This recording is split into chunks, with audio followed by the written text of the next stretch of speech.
Thank you, Mahala. And I'm going to give you the microphone if you like it. All right.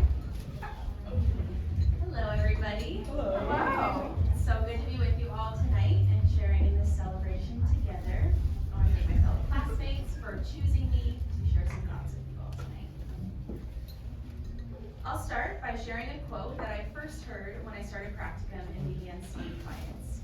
This quote has comforted and grounded me throughout my time in this program. These words are from Parker Palmer. The human soul does not want to be advised or fixed or saved. It simply wants to be witnessed, to be seen, heard, and companioned exactly as it is.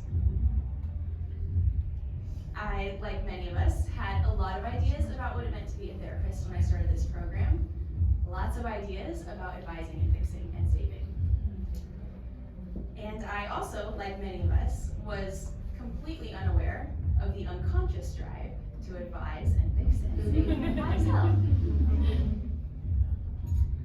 And while I probably would have loved some quick tips about how to advise and fix and save, what I found instead was a messy, painful, beautiful process of learning to witness myself, to see myself, to hear myself, to companion with me, and to go on that journey alongside all of you.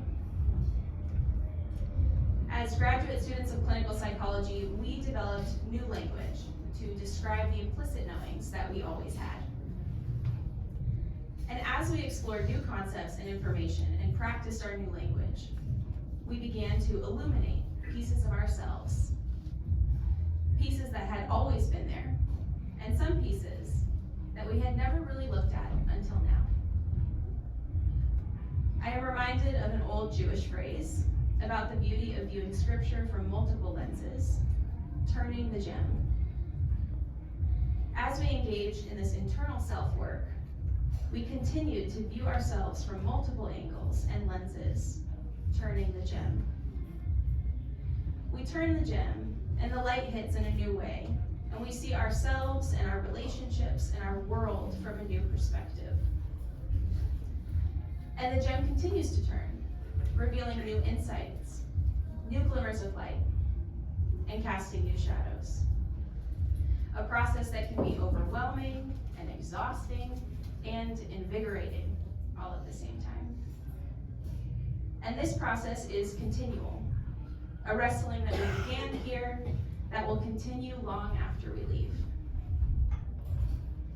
And by our nature, as we witness ourselves, as we turn this gem and really look inward, we crave to be mirrored and attuned to by others. We long for connection and companionship, for someone to look at us and say, "You make sense to me." I am aware that many of us began this program hoping for more companionship than we received. We entered into this experience hoping for connection with each other, connection with our professors, to sit together in class or chat in the hall, to pop into Lisa's office and ask her the same question one more time just to be sure. We longed for the experience that we expected from graduate school. And that companionship was abruptly disrupted by the pandemic. So at the very time that many of us were facing these hidden and cut off parts of ourselves and longing for companionship, we were isolated and quarantined and left alone in a Zoom room without a witness. Without someone to really see and understand this unique process of pain and growth that we were enduring collectively, but separately. And while disconnected physically, I saw visual glimpses of your worlds through your Zoom squares. A look into each other's lives that we may never have seen in another setting. I saw babies reach up and caress a mother's face during class. I've seen partners hand you warm drinks. I've seen your pets walk across your keyboard. I've seen toddlers running around naked at bedtime in the background. Yes.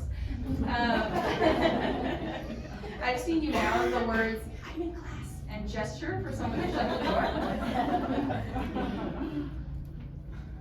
And we also saw each other's pain in our Zoom rooms. We saw each other experiencing grief and loss, losing jobs and moving to new homes, recovering from surgeries and sickness, seeing clients online and handling crises both personal and professional, and carrying the weight of our own mental health in the midst of it all. And for many of us, our default in crisis is to take on the pain. Pile it on, let me carry this so you don't have to. And so, as we were wrapping our arms around the first clients of our entire career, we were also reaching up and around the pain in our communities and our world. And it was at this point of tension that many of us began to crack and shift and break open to reveal that our old safety systems no longer worked for this present crisis. We began to learn that we are not capable of carrying all the pain. And at this point, it slowly became clear what our role as wounded healers truly entails: to witness the human soul, to see, hear, and companion with ourselves and others. As I stand before you now, a metaphor comes to mind, or as Dr. G would say, some reverie. I see you all as earthquake-proof buildings, built upon a flexible foundation that can move and sway in the face of challenges. We have nurtured our souls to move like earthquake-proof buildings, to shift and pivot in the face of turmoil. If we had all learned to simply fix and rescue and save, we would be leaving here as concrete buildings, appearing safe, but rigid and vulnerable to crumbling in the face of challenges. In many ways, our time as graduate students during a global crisis allowed us to learn this very difficult lesson very early on in our careers. To learn the importance of swaying and pivoting as the earth rolled beneath us. Our foundation as clinicians has now been built to evolve and expand and move with us, and to lean into the supports that we need. I know that as we sit here now, some of us feel supported and connected, some of us feel companioned, and some of us feel grief for the connections that we wish we would have had. Some of us look around this room and we see classmates and faculty that we wish we could have had more time with.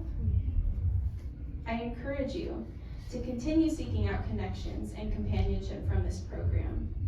I encourage you to send that text or email and to build upon these relationships, to continue companioning with as we grow beyond this place.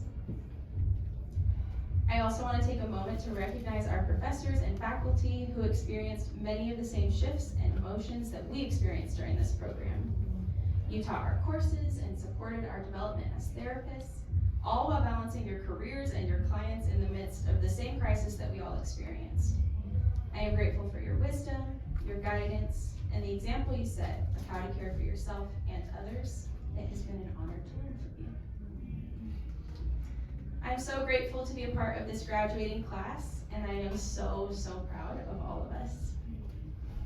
I encourage you to lean into this accomplishment, to celebrate and feel proud of all that you have achieved. My hope is that the challenges we experienced these past few years serve as fuel for the joy and laughter and celebration that we experience today.